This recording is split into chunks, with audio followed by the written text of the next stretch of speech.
우리가 쓰는 말은 내 입에서 나오는 말이죠. 내 입에서 나오려면 일단 내 마음에 그 말이 생각이 되어져야 됩니다. 우리가 어떤 대화를 하다 보면 그 말이 생각이 안 날 때가 있지 않습니까? 그 말이 생각이 안 나면 뭔가 형태는 어떤 의미는 우리가 알고 있지만 정확한 단어를 알지 못하니까 기억이 안 나니까 그거 무슨 말이더라 이렇게 말하려고 하는데 말을 못할 때가 있죠. 일단 우리의 입을 통해서 나오는 말은 내 안에서 이미 생각되어지고 구체화되어져서 어떤 의미를 가지고 정확하게 전달되고자 나오는 게 우리의 언어입니다. 그러니까 내 안에 이미 그 말이 있는 거죠. 그리고 그 말은 뭐가 됩니까? 씨앗이 됩니다. 듣는 사람에게도 똑같이 적용이 된다라는 거죠. 말이 통한다는 건 내가 하는 단어의 의미를 그 사람도 똑같이 이해하고 있을 때 말이 통하는 거지 않습니까? 그러니까 내가 하는 말의 의미를 그 사람이 정확히 알고 들으면 그 사람의 마음속에도 그 말이 똑같이 영향력을 끼칠 수밖에 없다라는 거죠. 오늘 우리가 그래서 어떤 말을 하는가가 나에게도 중요하고 말을 듣는 상대편에게도 상당히 중요합니다.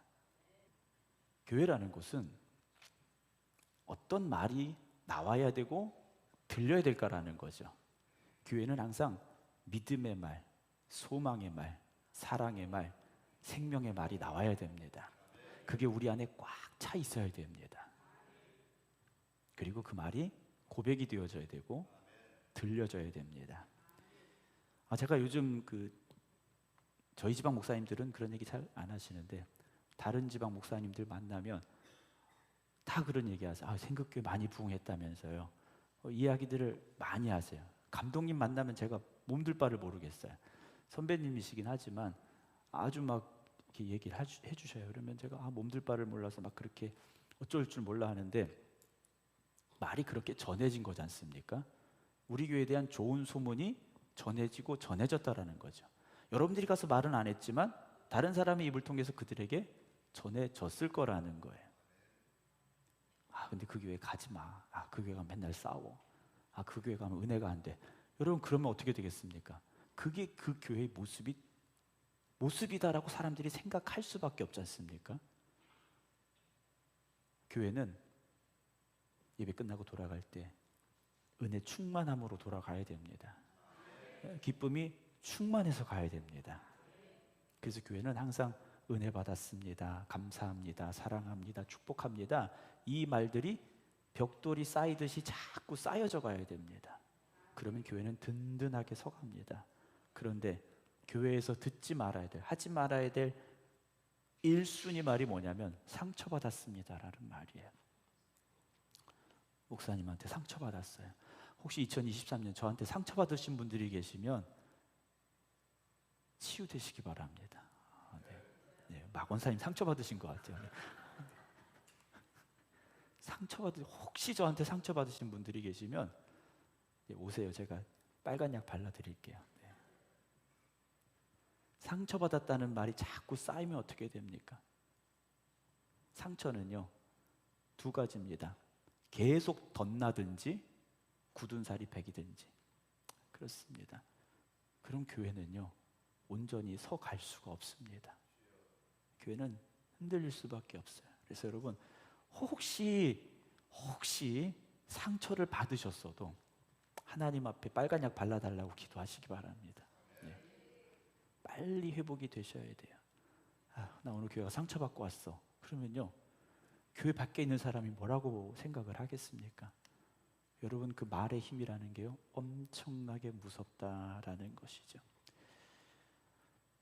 서울 오륜교회에서 하는 다니엘 기도회라는 게 있습니다. 해마다 이제 11월이 되면 21일 동안 3주에 걸쳐서 다니엘 기도회라는 기도회를 해요. 처음에는 그 교회만 이렇게 했는데 이게 이제 점점 확장이 되어서 한국의 많은 교회들 또 해외에 있는 이민 교회들까지 동참하는 모습들이 있습니다. 근데 다니엘 기도회를 하면 보통 한 2시간, 3시간 교회에서 이렇게 집회를 하셔야 되는데 저희는 아직 그렇게까지는 하질 않고 있습니다. 여러분 기회가 되시면 유튜브 동영상에 검색을 해보시면 다니엘 기도회 이렇게 검색을 하시면 많은 분들의 간증이 나옵니다. 유명한 연예인들도 있고 어떤 목사님들도 나오고 이렇게 많이들 나오시는데 초기에는 좀 말들이 많았어요. 일이 좀 있었습니다. 뭐 지금도 100% 거기에 동의하는 건 아닙니다만 어쨌든 많은 간증들이 그 기도회를 통해서 고백이 되어집니다. 수많은 간증들이 나오고 있어요. 그래서 저는 그걸 기획하시는 전담팀이 있는데 참 대단하시다라는 생각도 들어요. 1년 동안 그 기도회를 위해서 그 간증자들을 어떻게 보면 발굴하고 찾아내고 섭외를 하고 초청을 해서 듣게 되는 그걸 준비하시는 분들도 참 대단하다라는 생각이 드는데요. 여러분, 우리가 신앙생활하면서요, 간증거리가 있어야 됩니다. 제가 이렇게 뵈면 다 있으시긴 있으신 것 같아요. 네. 말하기 쑥스러워서 뭐 이것도 간증이야 생각하시는 것 같긴 하지만 어쨌든 그런 간증들이 있어야 됩니다. 그 은혜가 쌓이고 간증의 고백이 있을 때 우리의 신앙은요, 항상 하나님의 은혜가 충만한 그런 신앙이 될 줄로 믿습니다. 이게 난방을 하니까요, 추우면 추워서 졸리고 난방을 하면 또 따뜻해서 졸리고, 주일 오후 예배 시간이 참 애매합니다. 밥 먹고 좀 소화시키고 이렇게 예배를 드려야 되는데 밥 먹고 딱 졸릴만 할 때 예배를 드리니까 가끔 입신하려고 하시는 분들이 계시긴 합니다만 집에 가서 입신하시고 은혜 받는 시간 되길 주님의 이름으로 축원합니다. 다시 처음부터라는 제목으로 이제 지난주에 이어서 믿음에 대한 말씀을 1시간 더 드리려고 그래요. 100m 경주가 있지 않습니까? 100m 경주는 가장 짧은 단거리 경주입니다. 그냥 땅 하면 끝나는 게 100m 경주잖아요. 근데 그 경주를 하기 위해서는 반드시 뭐가 필요하냐? 준비 자세가 필요합니다. 뒤에 그 발에 받침 있지 않습니까? 그걸 발받침을 하고 땅 소리와 함께 출발 신호와 함께 앞으로 쏟아지듯이 뛰어나갈 준비가 이미 되어져 있어야 돼요. 그 준비가 되어 있지 않으면 뒤처질 수밖에 없습니다. 제가 해봐서 알아요. 제가 100m 선수였습니다. 중학교 때. 좀 잘 달렸어요. 근데 키가 더 안 커가지고 더 못 달렸는데 12월이 그런 시간인 것 같아요. 마무리하는 시간임과 동시에 2024년 새해를 시작하기 위한 준비를 하는 시간이 12월이 아닐까라는 생각을 해보게 됩니다. 그래서 이번 연말에 다시 처음부터라는 그런 제목을 주제를 가지고 좀 몇 주에 걸쳐서 말씀을 나누려고 하는데요. 여러분, 우리는 지금 계속해서 살아가야 되는 사람들이지 않습니까? 오늘만 사시는 여러분 아니잖아요. 하루살이 아니지 않습니까? 앞으로 계속 사셔야 돼요. 주님 부르시는 그날까지 살아가야 되는데 항상 우리의 믿음은 어떤 믿음이 되어져야 됩니까? 준비되어 있어야 되고요. 주님 부르실 때 쓰임받을 수 있는 그런 믿음이 되어져야 됩니다. 그래서 믿음의 눈을 활짝 뜨셔야 됩니다. 믿음의 눈을 뜨고 세상을 볼 수 있어야 됩니다. 믿음의 눈을 뜨고 세상을 바라보지 못하면 흔들리는 세상을 볼 수밖에 없어요. 그럼 어떻게 됩니까? 그거 붙잡아야 되거든요. 흔들리는 세상을 붙잡을 수밖에 없습니다. 그런데 믿음의 눈을 뜬 사람은요, 흔들리는 세상이 눈에 보이는 것이 아니라 그 세상을 흔들고 계신 하나님을 보게 됩니다. 그러면 하나님 붙잡을 수밖에 없어요.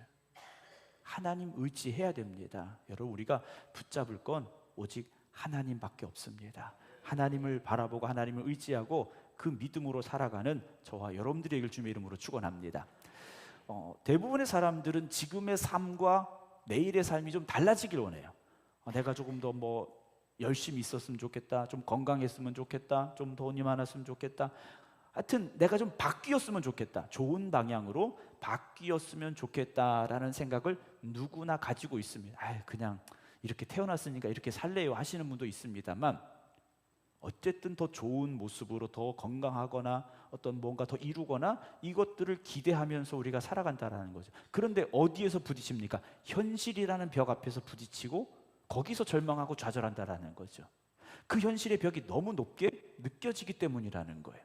이스라엘 백성들이 하나님께서 애굽 땅에 10가지의 재앙을 쏟아 부으셨습니다. 마지막 장자의 죽음이라는 재앙까지 하나님께서 애굽 땅에 쏟아 부으셨어요. 그리고 바로와 애굽의 모든 사람이 두 손 들었잖아요. 우린 더 이상 할 수 없어. 이스라엘 백성들이 믿는 하나님이라는 신은 우리가 대적할 수 없어. 두 손 들고 가라고 그랬잖아요. 그래서 이스라엘 백성들이 애굽을 나왔습니다. 당당하게 나왔어요. 근데 하나님께서 가라 가라 가라 하셨는데 어디로 데리고 가십니까? 홍해바다 앞에 데리고 가셨어요.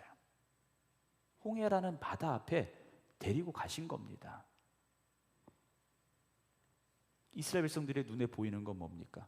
그 이전에 10가지 하나님의 능력이 아니었어요. 애굽 땅에 쏟아 부으셨던 하나님의 그런 놀라운 능력을 바라본 것이 아니라 눈앞에 보이는 바다만 보게 됐다라는 거죠. 눈앞에 보이는 바다만 보게 되니까 그들의 입에서 나오는 게 뭡니까? 절망이었다라는 거죠. 그리고 원망이었다라는 겁니다. 절망과 원망은 어찌 보면 같이 오는 것 같습니다. 왜냐하면 우리는 절망하게 되면요, 그걸 누군가에게 쏟아놓고 싶거든요. 그래서 원망의 대상을 찾게 돼 있습니다. 그래서 이들이 어떻게 합니까? 하나님을 원망하고 모세를 원망했더라는 거죠. 여러분, 우리 앞에 놓여 있는 현실의 벽이 너무 높습니까? 아니면 그 강이 너무 길고 넓고 깊습니까? 내 힘으로 안 될 것 같습니까? 여러분, 내 눈으로 보기 때문이라는 거죠. 내 눈으로 보기 때문이라는 겁니다. 이스라엘 백성들이 블레셋과 전쟁을 하러 나갑니다. 사울이 왕이었을 때 나갔는데 거기 누가 있습니까? 거인인 골리앗이 등장했다라는 거죠. 그전엔 자기들끼리 전쟁하고 막 이러니까 별거 아니었고 뭐 해볼만 했을 것 같았는데 거인 골리앗이 등장하는 순간 이스라엘 백성들의 사기는 꺾일 수밖에 없죠. 지금까지 보지 못했던 거인을 보게 된 겁니다. 그들의 힘으로 넘어뜨릴 수 없는 거인을 보게 된 겁니다. 그래서 다 숨었지 않습니까? 근데 거기 누가 갑니까? 다윗이 갔지 않습니까? 다윗이 갔어요. 다윗은 그런데 이 골리앗을요, 거인으로 본 게 아니지 않습니까? 자기가 예전에 목동 생활하면서 이겼던 곰이나 사자, 그 자리에 골리앗을 놓고 본 거예요. 예전에 하나님이 나에게 힘 주셔서 곰도 싸워서 이겼고 사자도 싸워서 이겼고 골리앗도 똑같다라고 생각을 한 거예요.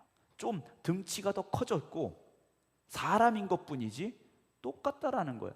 그래서 돌멩이 5개 들고 나갔지 않습니까? 블레셋에 거인이 몇 명 있었느냐? 5명이 있었습니다. 성경의 역사를 보면 골리앗 말고도 4명이 더 있었어요. 형제도 있었고 또 다른 거인들도 있었는데 돌멩이 5개 들고 나갔어요. 골리앗을 쓰러뜨린 데는 돌멩이 5개가 필요한 게 아니라 1개면 된 거죠. 나머지 거인 4명을 위해서 다윗은 아마 5개를 들고 나갔을지도 모릅니다. 물론 성경에 그렇게 기록은 안 되었기 때문에 정답이라고는 말씀 못 드리지만 다윗에게 필요한 건요, 거인 1명당 돌멩이 1가면 되는 거예요. 왜 그렇습니까? 믿음의 눈으로 보기 때문이라는 거죠. 그 믿음으로 하나님이 역사하심을 다윗은 고백하고 있기 때문이라는 겁니다. 여러분, 다윗이 골리앗을 가까스로 이겼습니까? 턱걸이 하듯 이겼습니까? 오전에도 말씀드렸습니다만 가까스로 이긴 게 아니지 않습니까? 그냥 던진 거예요. 그랬더니 골리앗이 나가 떨어졌지 않습니까? 여러분, 믿음으로 도전하는 사람을 하나님께서 그렇게 도우시고 역사하심을 믿으시기 바랍니다. 눈에 보이는 것이 전부가 아니라는 것을 여러분 잊지 마시기 바랍니다. 근데 세상은 어떻습니까? 당장 눈앞에 닥친 현실이에요. 당장 내 앞에 놓여진 이 상황이에요. 그걸 보고 우리는 우리의 한계를 느끼거나 또는 원망하거나 절망하게 된다라는 거죠. 그런데 여러분, 하나님의 말씀에 집중하시고 하나님이 일하시고 역사하시는 것을 바라볼 수 있는 눈을 열어주시기를 기도하시기 바랍니다. 이 제 안경이 다초점이라고 말씀드렸잖아요. 밑으로 보면 돋보기고 위를 보면 조금 더 멀리 잘 보이게 이렇게 렌즈를 만들었더라고요. 여러분, 믿음의 눈을 가지면 어떤 상황에서도요, 하나님께서 믿음으로 바라보게 하십니다. 그리고 하나님이 일하시는 걸 보게 만들어 주십니다. 여러분, 그게 우리의 믿음이 되어져야 됩니다. 천지 만물을 창조하신 하나님이시지 않습니까? 성경은 그렇게 시작하지 않습니까? 태초에 하나님이 천지를 창조하시니라. 이 전제를 가지고 성경은 시작이 되어집니다. 그러니까 성경은요, 태초에 하나님이 천지를 창조하셨다라는 전제 아래에서 성경의 내용들이 쓰여졌고 인류의 역사가 시작이 됐다라는 거죠. 그러니까 모든 열쇠는 누구에게 있습니까? 하나님께 있는 겁니다. 모든 열쇠는요 하나님께 있다라는 거죠. 왜냐, 하나님이 만드셨기 때문에, 하나님이 만드신 세상 속에 우리가 살고 있기 때문에 하나님께 모든 열쇠가 있고 하나님이 해결자가 되심을 믿으시기 바랍니다. 근데 믿음이 없으면 어떻게 됩니까?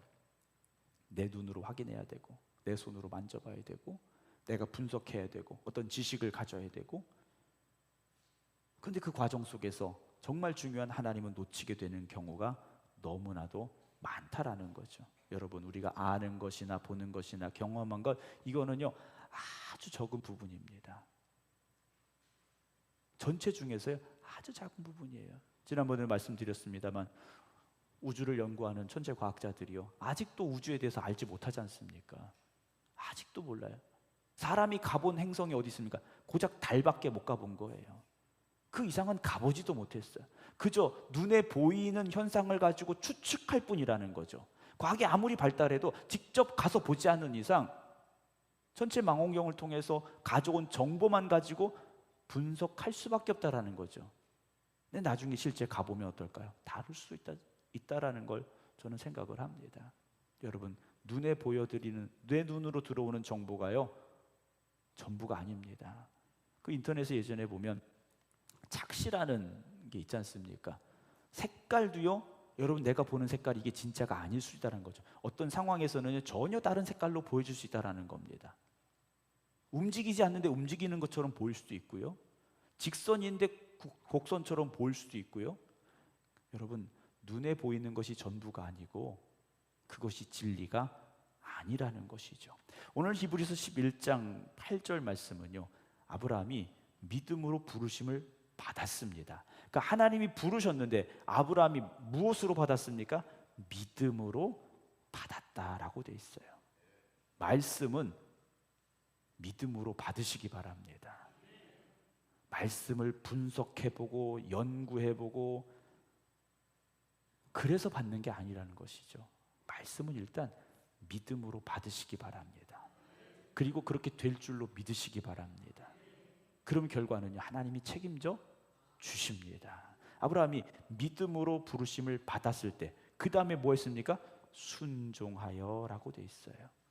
믿음의 사람은 뭐 하게 돼 있습니까? 순종하게 돼 있습니다.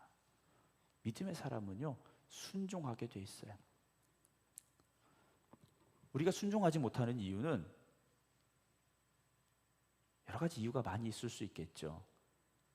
많이 있습니다. 하지만 가장 본질적인 것은 무엇이냐? 믿음으로 바라보지 못하기 때문이라는 거죠. 현실의 벽 앞에서 그것만 붙잡고 있기 때문에 순종하기가 어렵다라는 거예요. 사실 아브라함이 하나님의 말씀 부르심을 받았을 때 몇 살이었습니까? 75세였어요. 75세에 하나님께서 떠나라 하시는 그 음성을 아브라함에게 주셨지 않습니까? 쉬운 게 아니죠. 75세에. 그런데 아브라함 어땠습니까? 말씀을 따라갔어요. 말씀을 따라갔습니다. 하나님께서 창세기 12장에 아브라함에게 떠나라 하시면서 약속하시죠. 내가 너로 큰 민족을 이루고 내게 복을 주어 내 이름을 창대하게 하리니 네가 복이 될 거다 그러셨어요. 네가 복이 될 거다. 아브라함이요 순종하며 갔습니다. 그런데 순종하며 갔는데 순종의 결과가 뭐였습니까? 가나안 땅에 기근이 왔다라는 거죠. 기근이 와서 어떻게 합니까? 먹고는 살아야 되는데 기근이 오니까 가축을 먹일 풀도 없고 사람이 먹을 곡식도 없고 물도 없고 어떻게 됩니까? 살 길을 찾아서 애굽으로 내려가게 됐더라는 거예요. 현실의 벽 앞에 부딪히니까 믿음의 사람도요 어떻게 살아야 되느냐가 고민할 수밖에 없고 살 길을 찾아서 갔다라는 거예요. 문제가 뭡니까? 지금 당장 기근을 본 겁니다.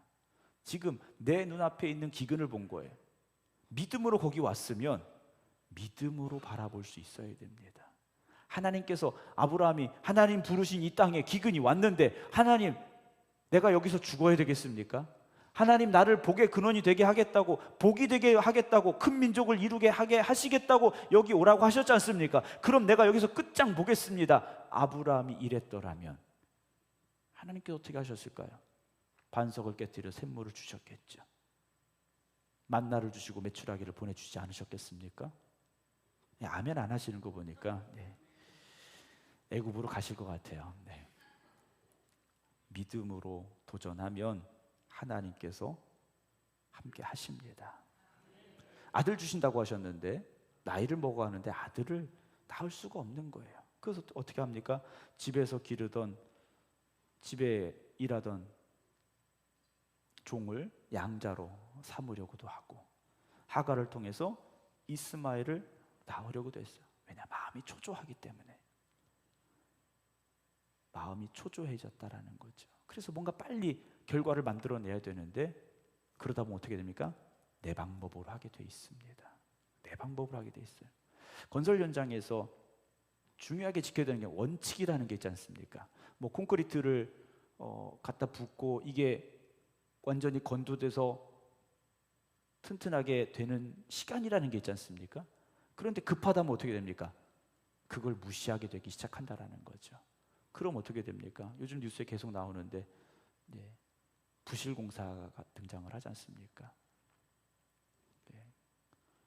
골조가 제대로 들어가야 되는데 골조가 제대로 안 들어가니까 무너지게 되고, 제대로 콘크리트를 건조를 안 시키고 양생을 안 시키니까 무너지게 되고요.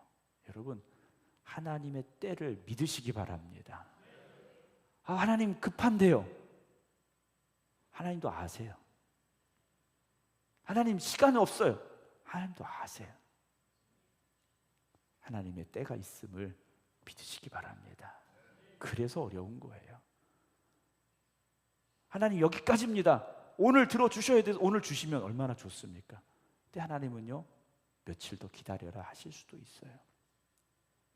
그러나 반드시 믿음으로 나갈 때 합력하여 손을 이루시는 하나님의 역사가 있음을 믿으시기 바랍니다. 우리가 세상 사람들과 다른 게 뭐가 있겠습니까? 믿음이지 않습니까? 하나님을 믿는 믿음이라는 거예요. 그 믿음으로 세상을 볼 때 우리는요, 하나님이 우리를 위하여 일하시고 지금도 살아 역사하시는 그 은혜를 누리는 사람들이 될 수 있습니다. 그래서 믿음은 하나님을 바라보게 만들고 하나님에게 더욱 집중하게 만듭니다. 그 망원경이라는 게 있지 않습니까? 망원경이라는 건 우리가 볼 수 있는 것보다 더 멀리에 있는 것들을 보게 만들어줍니다. 멀리 있는 걸 보게 만들어줘요. 때로 믿음은 그런 것 같습니다. 우리의 현실 속에서 우리가 보는 것, 그 이상의 것을 바라보게 만드는 것은 결국 믿음의 눈이 아닐까라는 생각을 합니다. 믿음의 눈이 열려지면 세상을 바라보는 눈이 달라질 수밖에 없고요. 그리고 반드시 달라집니다. 아브라함은 하나님의 말씀을 믿음으로 들었고 순종함으로 그 길을 갔더라는 겁니다. 오늘 우리의 현실은 어떻습니까? 여러분, 믿음으로 순종하여 여기까지 오셨습니다. 그런데 기근이 있을 수도 있어요. 나이는 들어가는데 자식이 없었던 아브라함의 초조함이 있을 수도 있습니다. 여러 가지 문제가 다양하게 우리에게 오겠죠. 그러나 열쇠는 딱 하나입니다. 믿음입니다. 믿음이 약해지면 하나님이 보이지 않고 현실만 보입니다. 세상만 보입니다.